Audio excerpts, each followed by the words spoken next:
and welcome to Inside Out Triangle, where we think outside the box. Welcome to another episode of Inside Out Triangle, where we are focusing in on historical horror stories. Okay? Today's mukbang, I am here with my husband and both my daughters. I've got one here in person, and the other one is remote. So everybody say hi. Yeah. Okay, so today's mukbang is another seafood mukbang by request. Today the menu is, we've got vegetable kebabs, we've got lobster claws and tails, claws and legs, no, claws, just claws, lobster claws. We've got mussels which are in a garlic butter sauce. We've got shrimp with tons of Old Bay. We also have sodas that I just took out the freezer and hush puppies. Lots of hush puppies. Okay? So I sure hope that you have joined us at your mealtime. If you've got some food, snuggle up. Let's get ready to have a story. If you don't have food, it's okay too. You could still just listen to it like a story time, okay? Now I do want to say that this particular episode I would not recommend for children under the age of 14. Because I'm going to be dealing with a lot of graphic imagery, and this particular episode, as I was researching everything, it actually made me cry. What was that? Okay, the remote person was talking, or maybe she was eating. So this particular episode, it actually made me cry while I was researching it. It made me sad, it made me happy, and it kind of made me proud a little bit. So you're going to go through a whole range of emotions, but I would not suggest watching it with children under the age of 14, okay? So there's your warning. All right, so let's go ahead and get something to eat, and I'll have a brand new cup, my little Minnie Mouse cup. Do you have your napkins? I do, yes. So we've got plenty of napkins. Hello. Lots of napkins. Because you know that's a thing on this channel. Sometimes we do, sometimes we don't. And we've got plenty of plates, too. Okay? So I'm going to save half the napkins over here because you know seafood gets a little messy. And let's see what people get first.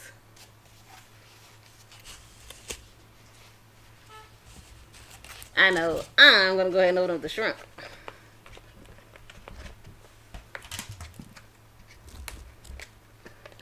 I got this shrimp actually at Walmart. They have a huge tray. They've got a medium-sized tray. And then they also have the... Oh, I'm sorry. Let me show it to the camera. Then they also have like a small tray. This is the medium-sized tray, believe it or not. And I've got two of them. If I could ever get it open.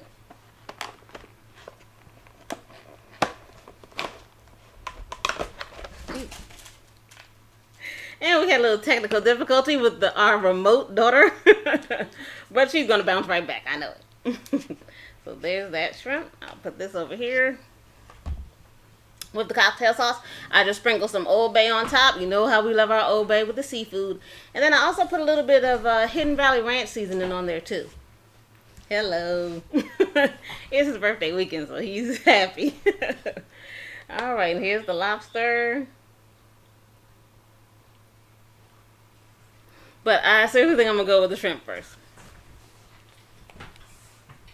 The shrimp.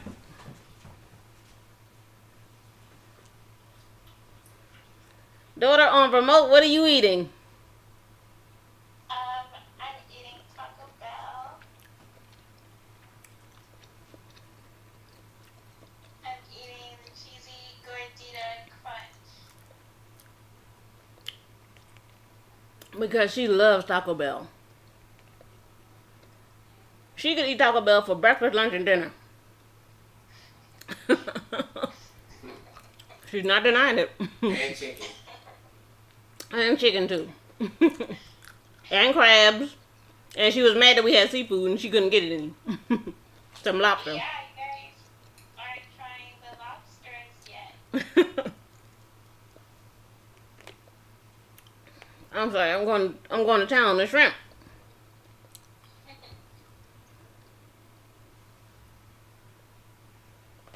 Especially with some lemon wedges and a cocktail sauce. I guess I'll just put it over here. Oh, yeah, that's the stuff. That's the stuff.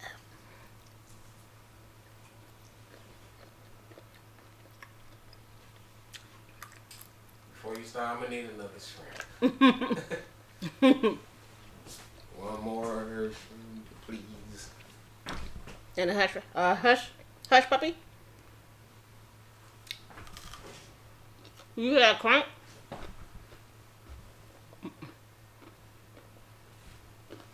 That's what it looks like on the inside. One more bite with the crunch. That's some good stuff. Can you give me a soda? Or you can come. You can grab some. How are your tacos? Oh, they're good. Why can't we now transfer a soda? A soda? There you go. What'd you say? Oh, never mind. Perfect. I think I'm gonna get one too.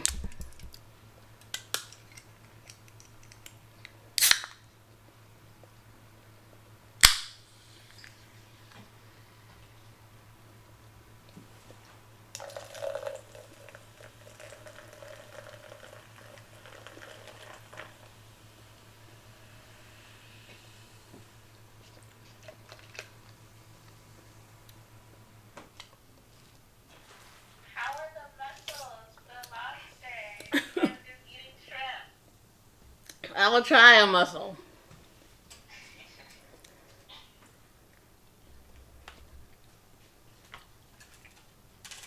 It's funny because when I was in culinary school, I actually challenged myself. So I was like being all big bad John. I was like, I'm going to do the mussels. Live mussels. Went to the store, got a huge bag of mussels. Put them in the sink in the kitchen. And I started boiling the water. And then I couldn't go through with it. I couldn't. I put them in the bag. I put them in the boiling water. I seasoned it up. Put it on the plate. And then I couldn't eat it. Because I had killed it. It was like a thing in my head. It was like a mental thing I couldn't get over. So this is technically my first time eating mussels. These were not live when I bought them. They were already dead. So I know it's something I might have to get over with. Just like I'm going to have to cook crabs, live crabs. My husband's already done that before. And I'm going to have to do the big challenge to jump up to the big dog and do a live lobster. But I told y'all how I feel about lobster. It looks like a bug. So it's going to be hard. It's going to be hard for me, but one day I'm going to do it. All right, so let's try the mussel. Did you have one? Mm-hmm. Did you eat it? Tastes good. Really? Yes. Here we go.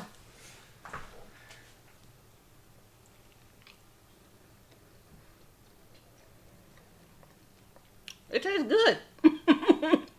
That tastes good. I'll try one.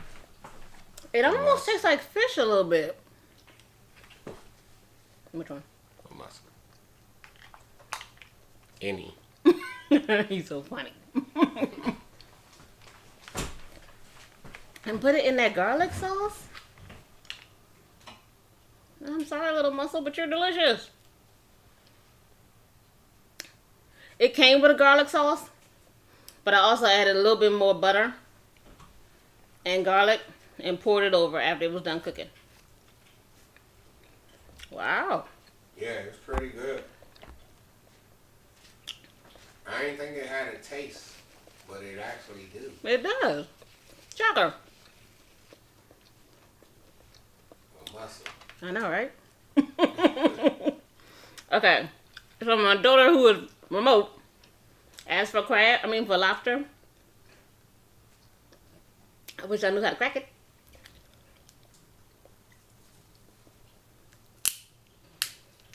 There's something.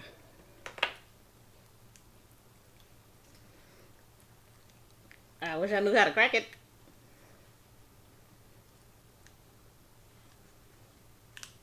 It's gonna break off one of my nails. All this work. What is that? Lobster claw. There we go. There's something. I can use a nail and get in there.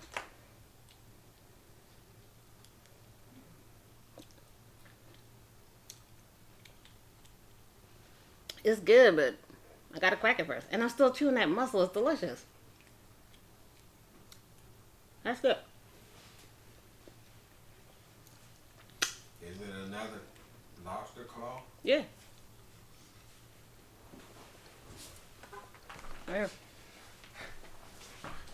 It's a lobster claw. Mhm. Okay. Well, usually crack it like that. You got me? Oh, and something fell in Mom's hair. Woo! I saw.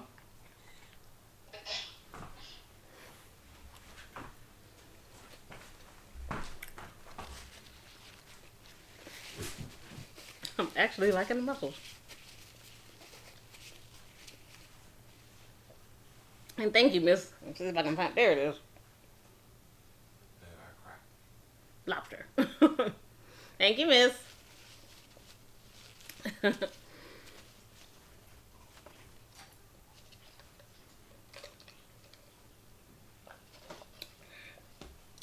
Okay, so today I thought I'd switch up the format just a little bit. I'm going to actually ask you to help me decide which story to tell first. It's going to be 3 stories. The theme of the stories will be man's inhumanity against man. Okay?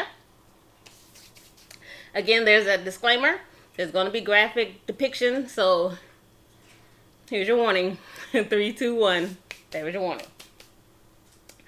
Okay, so I put A, B, C in the hat, in a little pocket. I'll pull it out, and that'll tell me what story to do first. Now, in the comments below, I'm sorry, if you're new to my channel, or if you're returning, hi, thanks. Can you like, share, subscribe, and hit that notification button? That way you know whenever I upload a video, and that way you can watch the videos with us.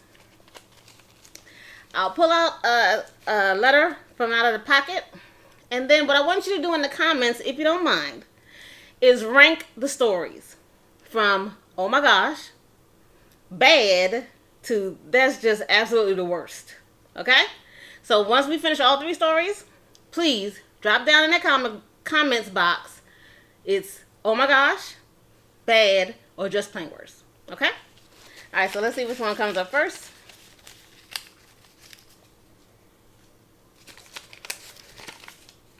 It's C. Alright, now you know, guys, y'all know I use my handy dandy notebook. So let's go to C. Handy dandy notebook. Okay, so what we're going to do is we're going to go back to 1845. This actually happened between 1845 to 1849. And believe it or not, it's still relevant today. What happens? Okay? Now, in slavery times, the slaves, if you got sick, like a cold or whatever, first off, they didn't believe you. They thought that you were just being lazy. Or you need to just suck it up and get back to work. And especially like the men, because the men were the workforce. The women were the workforce, but they also reproduced. So they had dual responsibilities. So the only time you would go actually see a doctor is if it was a dire thing, like a really bad thing. They couldn't take care of it. And no slave master wanted to go ahead and, you know, pay for you to go to the doctor. So usually this happened around childbirth. And especially if you had a really bad childbirth. So they really didn't want you to go to the doctor at all. But there was a doctor. Remember, I try to name the victims because I want to put their names out there. I don't name the perpetrators because history has already done that for them. So there was a doctor out there. And back in those times, if you were a lady, a doctor that specialized on ladies, it was, that was a lobster. It was actually like a stigma type thing. People thought you were like distasteful, like disrespectful for treating women. So women's health was way behind men's health. But there was a doctor, he was interested in this. But he needed he needed like test subjects. He needed to figure out how to do things. Now, the thing that he liked, the thing that he specialized in was diseases that happened after you gave birth. And a lot of times after you gave birth, there was something called a fistule. And a fistule is a disease that happens when the vagina, there's a tear between the vagina. I'm not getting graphic because I'm trying to eat, but I'm just saying there's a tear between the vagina and the bladder, or the vagina and the rectum. And it was very excruciating for the woman. Now remember, she's just giving birth, so she's already in pain. But this pain wouldn't go away.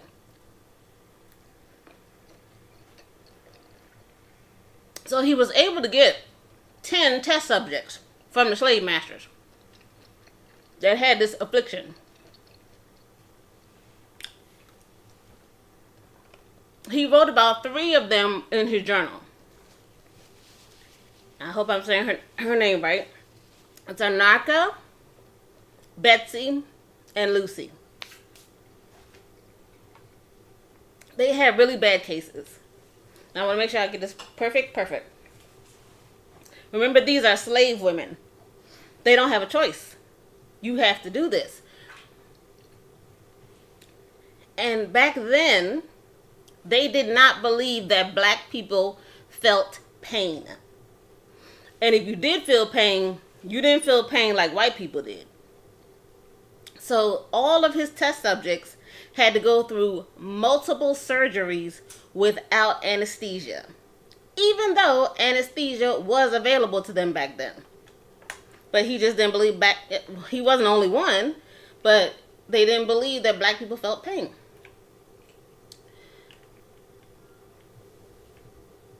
So, like, black people was being tested Yes, the slave master. on pain too. Not on pain because they didn't care. They didn't care. Because they didn't think you actually felt pain. They just didn't care. At all. At all.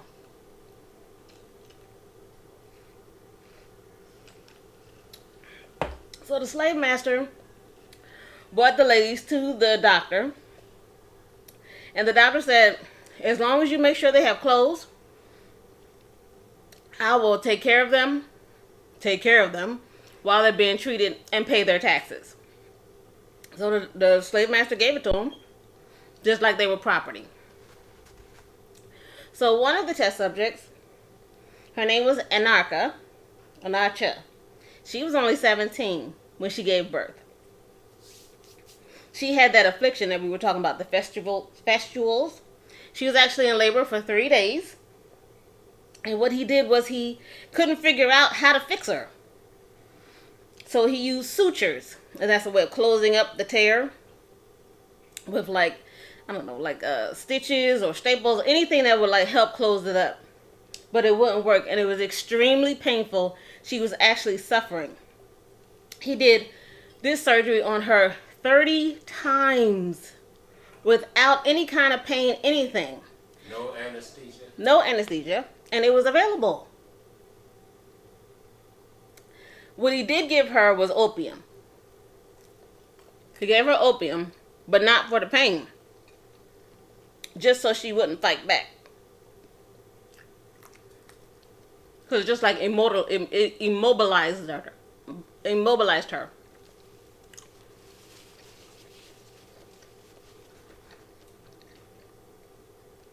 After she went through this 30 times, he started to get a little better with the procedure.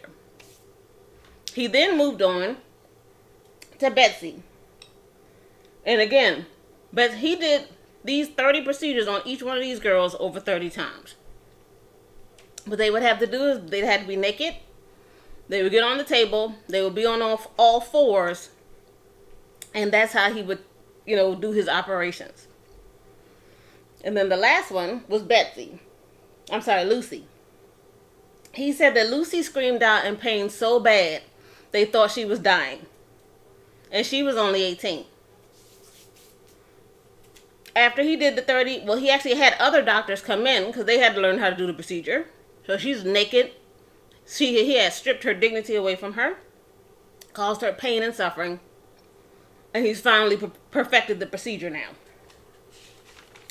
Again, no anesthesia. Then he's now ready to go ahead and perform this procedure on white women.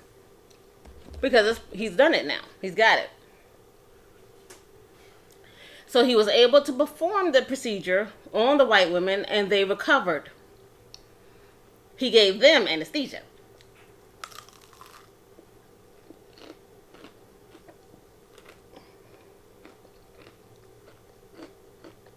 He is known as the father of gynecology, believe it or not. Because he perfected that procedure. He also invented a Cyprian catheter while he was experimenting on these slaves. And he invented the speculum. Now, women, we know what this is. If you don't, you're going to find out. As a part of your routine procedures, in order for the doctor to see what they need to see, a speculum is used. I won't go into any more detail about that, but understand that it started on the first slave. He used a bent spoon. That's what he used on her. And that was the beginning of the speculum. So, as I'm researching this, there was a doctor. Her name was Dr. Vanessa Northington Gamble. And she indicated that there were actually 3 statues of this doctor throughout America. And people want to take the statues down because these women did not give their consent. They could not give their consent. And history does not tell about them and all the suffering that they had to go through. But she says she doesn't want that to happen. She wants the statues to remain. She just wants the statues revised and updated to showcase those 3 women who would then, project to all the other women that he, experimented on. She said that she doesn't want people to forget those women. And I'm actually quoting her now. It shows the women, you want to show the women, Lucy, Anarcha, and Betsy, and rename them the mother of modern gynecology. Because if it wasn't for them, we wouldn't have gynecology like it is today. Through their suffering, that's the kind of gynecology we have today. And women still actually do have this affliction that he perfected, but he did it through the suffering of these women. Okay? So that was story number 1. Remember, in the comments, please rank them. OMG, bad, and just the worst. Yes. Okay. That was number 1. That was the first story, yes.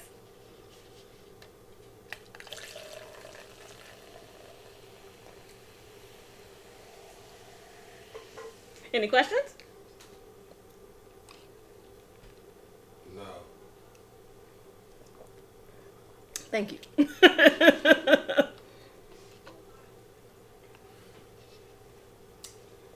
How about we come and get some shrimp? Mussels, the vegetables. We've got roasted mushrooms here. Zucchini.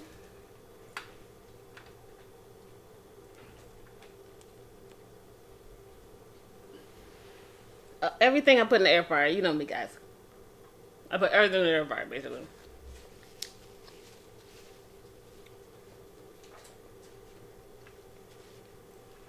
Except for the mussels. I boiled those in the pan.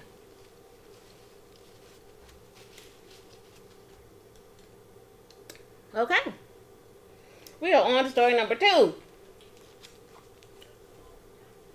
I need to pick it out of the box. Here we go.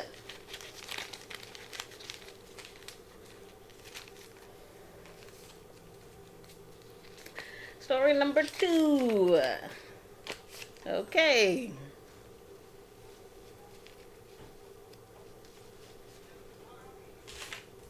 Onto my notebook. Okay, now this one actually took place between 1932 and 1972. 1972. 1932 and 1972.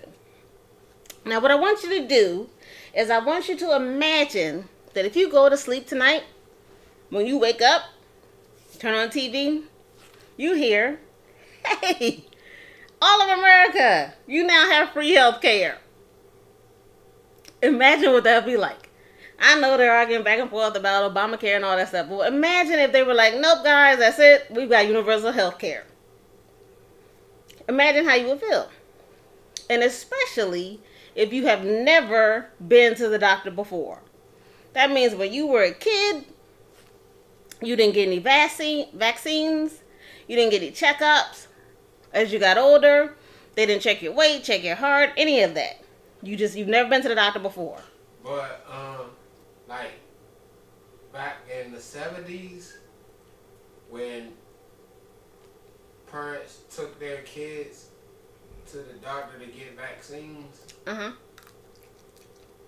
they wasn't sure what was going to happen to their kid. Like, I don't think, you know? They trusted it, but they wasn't quite sure. They just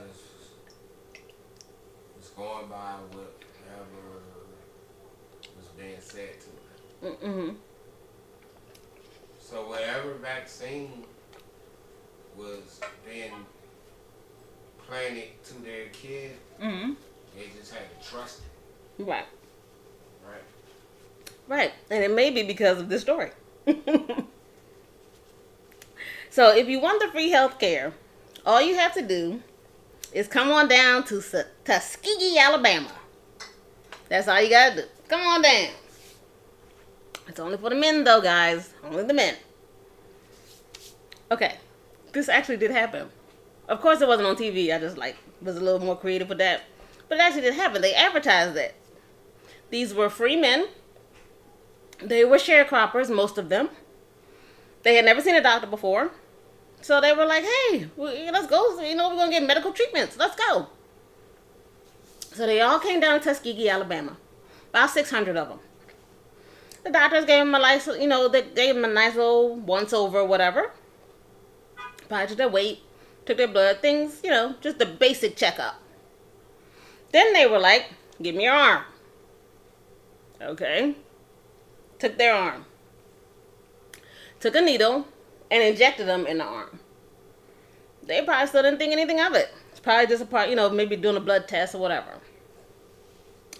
And they said, well, what is going on? Tell us what's going on.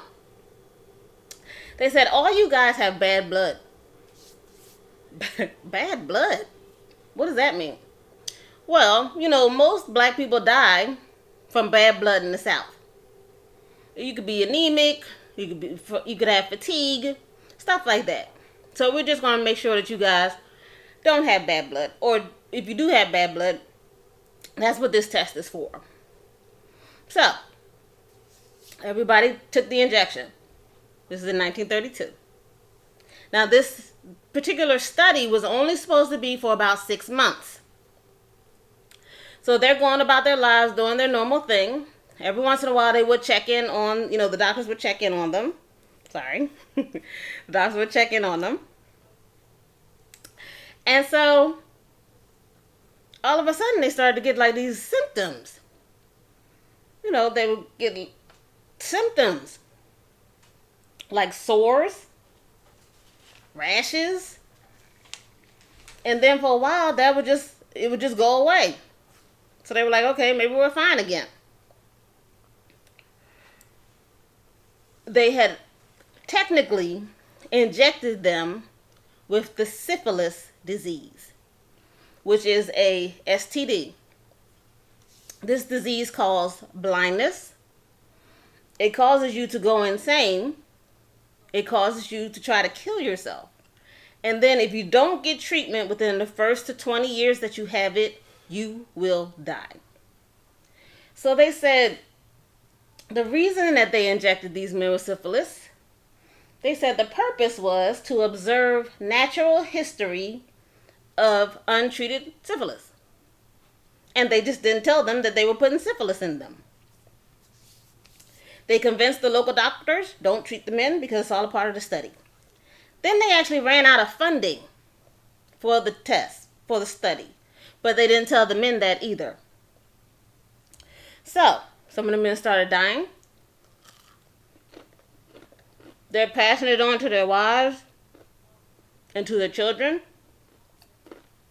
And they have no idea what's wrong with them. Syphilis actually affects your internal organs. Your brain, your heart, your lungs, your nervous system, until you die. Now in 1960, a man named Peter Buxton, he was an investigator. He actually discovered this study and he reported it to his superiors. What's going on here? This particular study is 100% Negroes. Something's not right here. And his superior said they knew about it. They volunteered. And he was like, they all knew that they were going to get syphilis. They all knew they were going to get syphilis. They volunteered. We're going to keep going. So they kept the study up until Peter couldn't take it anymore.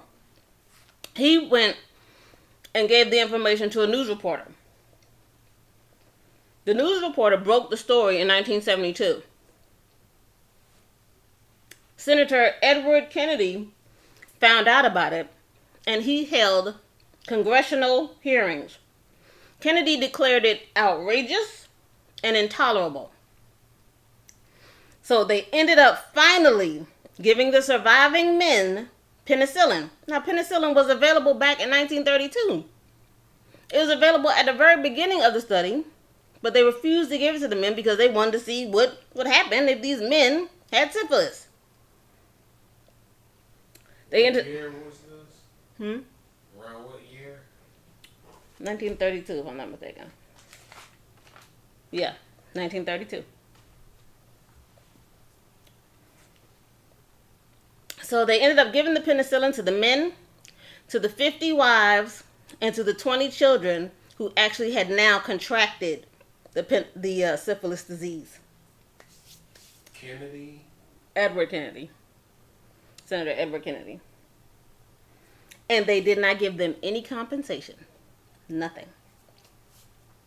The only way they were able to do anything is all the survivors got together and they started a lawsuit. They went to court about it. And the American government did settle out of court and paid them $10 million. Was Edward Kennedy like John Kennedy's father? I really don't know. But it was Kennedy back in the 30s. No, by this time it was 1972. And this was Senator Edward Kennedy who said, that's it, it's over. There's no more study. It's over. Yeah. No apology was issued, and they tried to slip out and not give them any compensation, but they were caught, and they did have to pay $10 million to the survivors. So, that was story number 2. In the comments, be sure to rank them. OMG, that's bad, and this is just the worst. Okay, I'm going to go in for another shrimp. I guess you can tell. I like shrimp. Anybody else coming over and getting something? How you doing, daughter? You still with us? Good. Yay. Yeah. You done eating? Yeah, I'm catching the itis now. Yeah. Where's Daddy? The mushroom?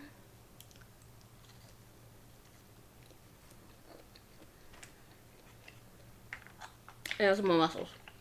And that's delicious. Who knew?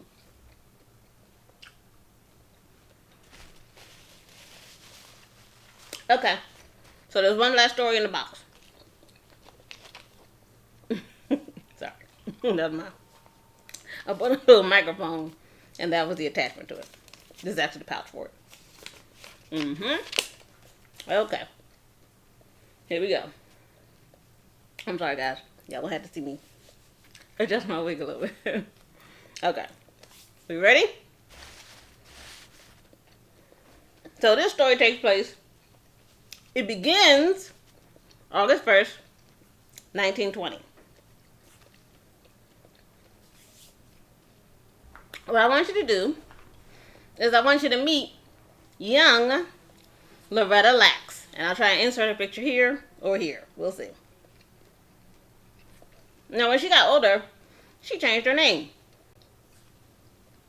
Which me and my oldest daughter are currently battling. Because she wants to change her name. And it ain't going to happen. I think children should have the option when they get older to change their name to what they want it to be. Because I think it's kind of narcissistic for the parents to be able to pick their children's name and the children to have to deal with it. Yes, we can all share the same last names, but I think for your first name, when you reach a certain age, like 18, you should be able to choose and then have an easy process, because I know it's illegal to change your name. That goop, Leah, is your dad talking? I agree with you. You agree? Yeah. Yeah. That's good. That's shocking. You agree? I agree. Yeah. That's my opinion. No. You're right. You should. Because, Yep. you know why I agree with you? Why? You answer it. You tell me why you think I agree. I don't know. I think it's you should have your own identity that you feel like you want to be able to choose. Maybe that's why. I don't know. Why do you agree? I think it because, like, we was all given, like, names from back in slavery. And these wasn't our real names. During the, you know, we was given names by people that was like, because it was slavery. Right. And that's why a lot of people have, like, their last name, they just say it be X. You know what I'm saying? Yeah. So, I agree with you a little bit on it, you know what I'm saying? If somebody like, yeah, I don't want a last name of that somebody just, you know, is from somebody that I know that wasn't my original last name. Right. Like I heard that some last names are actually their slave masters' last names. I'm Yeah. pretty sure. Yeah. So. Yeah, so when somebody say, hey, I don't agree with, and I don't want that to be like, that be my last name, I mean, I understand it. You know what I'm saying? Right. Yeah. Yeah. So you think what you would change it to? I don't know. I haven't thought about it. Oh, okay. That's because she knows I'll be at the courthouse. Now, so Loretta, after a certain time, she did go ahead and change her name. And she changed her name to Henrietta. Henrietta, she liked that name better, apparently. And her last name was Lax. Lacks. Now, is this your first time meeting Henrietta Lax? Actually, no. We've all met her. We didn't know it. She didn't know it. Her children didn't know it. And even people in the future won't know it. Unless we put it out there. Now, let me explain. I want you to picture young Henrietta Lax. She stands about 5 feet tall. And again, I'll show another picture of her here. One of those two. So she stands about 5 feet tall. Gorgeous woman. Very well put together. Very lovely. Okay? She lives in Roanoke, Virginia. And right now, she has 2 children with her husband. And her husband did actually end up being a family member, but you can research that on your own. Now, this man will actually end up being her husband. Okay? They get married, and then a cousin comes to them and says, hey guys, why don't y'all move up to Baltimore? Because I know about factory jobs there. You can actually work like in a steel factory. So they take their 2 children and they go out to a Baltimore County in Maryland. Okay? A county that's near Baltimore in Maryland. And then the cousin, because he's a World War II vet, he was able to access a house. So he gave them a house. So they had a house to now live in.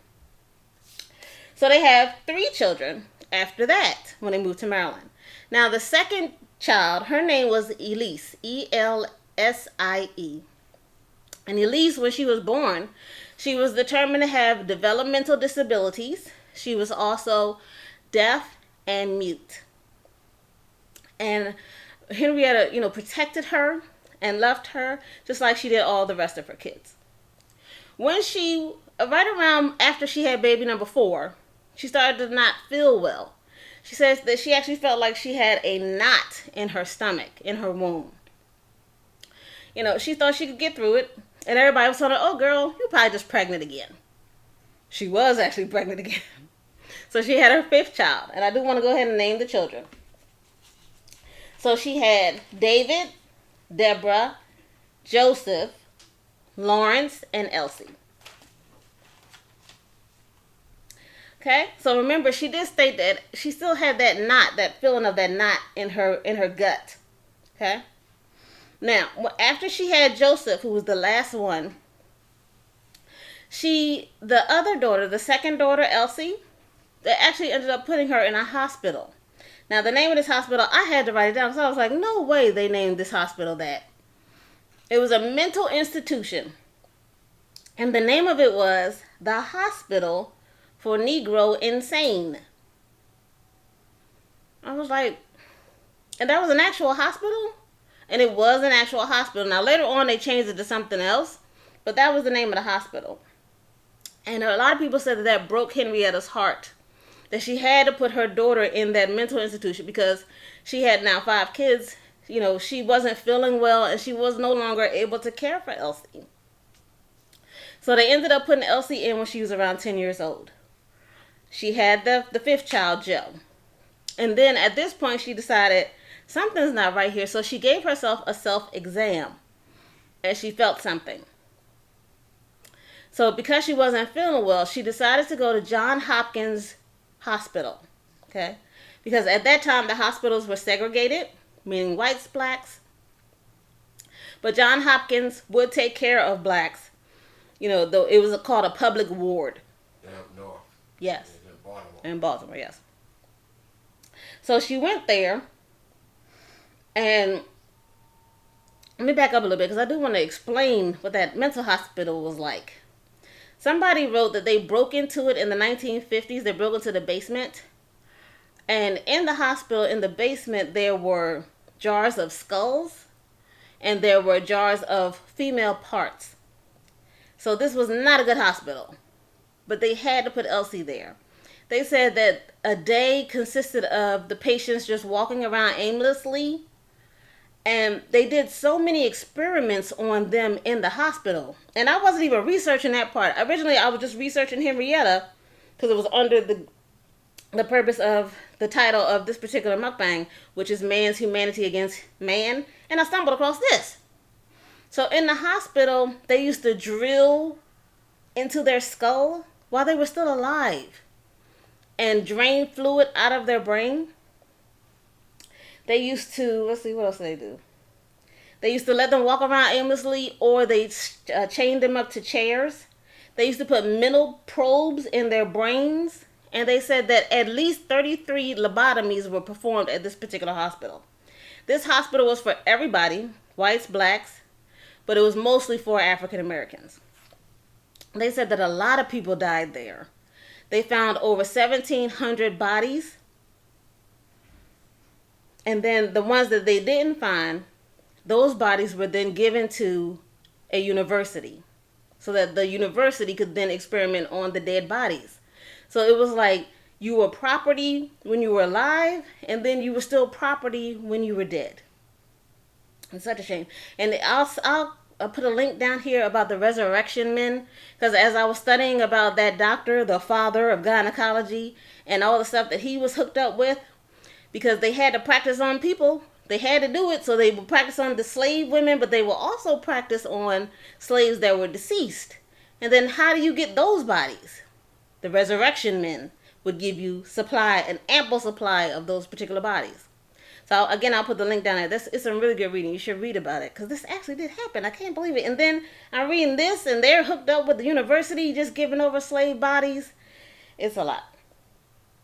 So in this hospital, fast forward to like today, because it's an actual movie that you can watch, and Oprah Winfrey actually stars in it. And there was an author that wrote a book about it, and she went and found the records of Elsie, because the sister was like, I will let you talk about my mother, Henrietta Lacks, but you need to find my sister, find that information about my sister. So the author did find the information, and they found out that she was there from the ages of 10 to 15. That's when she died. And the only reason why they admitted her is not because she was like, bipolar or, like a really severe mental illness. It's because she had epilepsy. That's why they put her in there. That's why everybody was telling her, you need to put her in there, because she had epilepsy. So the sister was very disheartened by that her sister died at 15 in a horrible, horrible environment. Okay, so let's go back to Henrietta. Remember, she did the self-exam, and she did find something there. So she went to John Hopkins, and a doctor examined her. The doctor examined her, and he did find a lump which was the size of a nickel. And he said that it was the color of grape jelly, which he had never seen before. This was like something. So when he did the exam, he actually took some of those cells from off of her tumor and did not tell her about it at all. He took those cells and he sent it over to a research facility. Now, they gave her radiation treatment with radium, and they sent her on her way. So, hey, come back like once a month so we can check on you, okay? And she said, okay. Because she was feeling, she was one of those strong women that wasn't complaining all the time. She felt ill and sick, but they said she always was upbeat, happy, just a happy-natured person. So what they did, back then, they were trying to find cells, human cells, that could survive without a human body. So they were trying to find cells that they could put in a petri dish, and the cells would continue to live. But the cells would always die. So when they got Henrietta's cells, they put in the petri dish, and they're like, okay, let's see what happens here. They come back the next day. Not only are the cells still living, but they've now multiplied. They've divided and copied. And they keep copying every 24. But with these particular cells, because they kept replicating, they were able to do different things with them. So researchers, doctors, they were all coming to this doctor like, hey, give me some of these cells so we can test this too. So he was just giving them away freely because they kept replicating every 20 to 24 hours. Again, she didn't know that this had happened. So she kept getting worse and worse because remember, the cells are multiplying on the outside of her. Imagine what they're doing on the inside of her. She said that the radium turned her belly from a nice healthy brown to a black, and it was charred. And I want to quote her here. She said, quote, Lord, it feels like that blackness be spreading all inside of me. I'll say it one more time. She said, Lord, it feels like that blackness be spreading all inside of me. And then on October 4th, 1951, she did actually succumb to her cancer. Now they're saying that they believe that her body was laid to rest next to her mother in Virginia. But guess what? We're not done. Story's not over. So instead of crediting her with these now immortal cells, because these cells keep multiplying, when they were asked, hey, where'd you get these cells from? They made up a name and said, oh, her name is Helen Lane. We got it from Helen Lane.